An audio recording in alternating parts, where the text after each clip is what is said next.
দিলীপ ঘোষের কাজে 1% কখনো ফাঁকা ছিল না। ক্রান্ত কাঠিবাজি এটাও রাজনীতির অঙ্গ। যোদ্ধার লোক রামকেই ছাড়েনি, সীতাকে বনবাসে পাঠিয়েছে তো মোদীকে, যোগীকে। নমস্কার, সবনাবিক নিউজ নেটওয়ার্কে আপনাদের স্বাগত। মেদিনীপুর থেকে সোজা বর্ধমান দুর্গাপুর। এই পরিবর্তনের জেরেই কি 2024 লোকসভা নির্বাচনে ধরাশায়ী হলেন বিজেপির হেভিওয়েট নেতা দিলীপ ঘোষ? এই নিয়ে চর্চা শুরু করেছেন রাজনৈতিক বিশ্লেষকরা।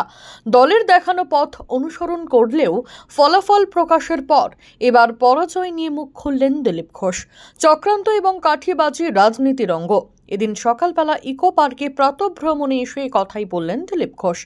একই সঙ্গে আশঙ্কার সুরে বিজেপি নেতা জানান, ব্যক্তিগত রেষারেষি এবং ভুল পলিসির জন্য এইভাবে হাজার হাজার কর্মীর আত্মত্যাগ বিফলে চলে গেলে পরবর্তীকালে তাদের দলের কাজে লাগানো মুশকিল হয়ে যাবে। সব জিনিসের প্রভাব পড়ে, এটা ঠিক হয়েছে কি ভুল হয়েছে বাংলার মানুষ, আমার কর্মীরা বলবেন। আমাকে পার্টি যখন যে কাজ দিয়েছে আমি সেটা নিষ্ঠার সঙ্গে করেছি। দিলীপ ঘোষের কাজে 1% কখনো ফাঁকা ছিল না। পুরা ইমানদারির সঙ্গে পুরো পরিশ্রম করে আমি কাজ করেছি। আর এবারে যারা বর্ধমানে গেছেন তারাও জানেন সেই যে কঠিন সিট ছিল, হেরে যাওয়া সিট ছিল সেই সময়, আর সেখানে আমি যে লড়াই দিয়েছি মনে হচ্ছে একটা জায়গায় লড়াই হয়েছে। তো আমাদের পরিশ্রমে ফাঁক ছিল না। বাকি নেতৃত্ব, পরিবেশ ইত্যাদি পলিসির উপর নির্ভর করেছে যে কেন রেজাল্ট এরকম হয়েছে, সেটা যারা চিন্তাভাবনা করেছেন, যারা পাঠিয়েছেন তারা ভাববেন। ব্রিটিশ সরকারের আমলে যারা ইস্ট ইন্ডিয়া কোম্পানির বিরুদ্ধাচরণ করতো তাদেরকে আন্দামানে পাঠানো হতো, বলা হতো কালা পানিতে পাঠালাম। আর দিলীপ ঘোষের আমলে দিলীপ ঘোষ পারফরমেন্স করে দেখিয়ে দিয়েছিলেন, তা সত্ত্বেও তাকে আন্দামানে পাঠিয়ে দেওয়া হয়েছে। আন্দামান আগেই ঘুরে এসছে দিলীপ ঘোষ, এই জন্য কালা পানিটা আমি জানি, আর কেউ জানে না। আর রাজনীতিতে এটা অসম্ভব কিছু না। রাজনীতিতে চক্রান্ত কাঠিবাজি এটাও রাজনীতির অঙ্গ। আমি সেভাবেই নিয়েছি। আমি পুরো পরিশ্রম করেছি কিন্তু সফলতা আসেনি। রাজনীতিতে যা হয় সবাই কাঠি নিয়ে ঘুরতে থাকে। শুনুন, সারা ভারতবর্ষে আমি গত 30-40 বছর যেটুকু রাজনীতির দিকে লক্ষ্য রেখে বুঝেছি, বহুবার এরকম উত্থান পতন হয়েছে। রাজীব গান্ধী মৃত্যুর পরে বিজেপি ভেবেছিল যে 100টা সিট পাবো, আমরা পেয়েছিল 2টো। অটলজির মতো লোককেও হারতে হয়েছিল খুব খারাপভাবে। তারপরে গত 2004-এতে অটলজি সরকার যখন চলে যায়, এখানে মমতা ব্যানার্জির 8খানা সিট ছিল, উনি একা জিতেছিলেন, তিনি পরে ক্ষমতায় এসেছেন।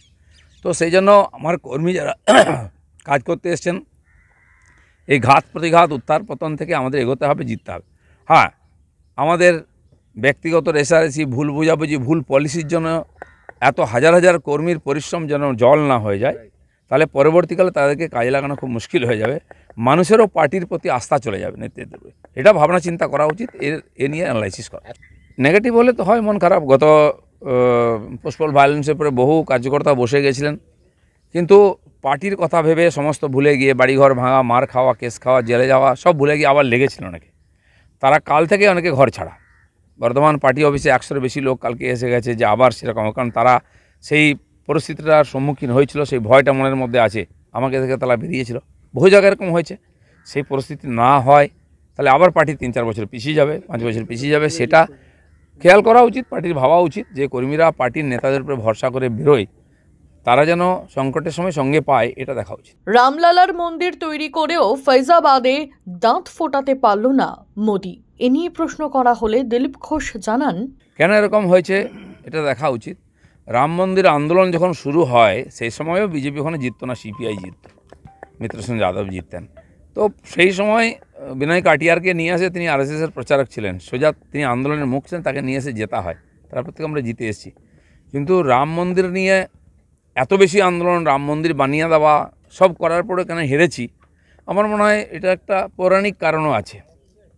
যোদ্ধার লোক রামকেই ছাড়েনি, সীতাকে বনবাসে পাঠিয়েছে তো মোদীকে, যোগীকে।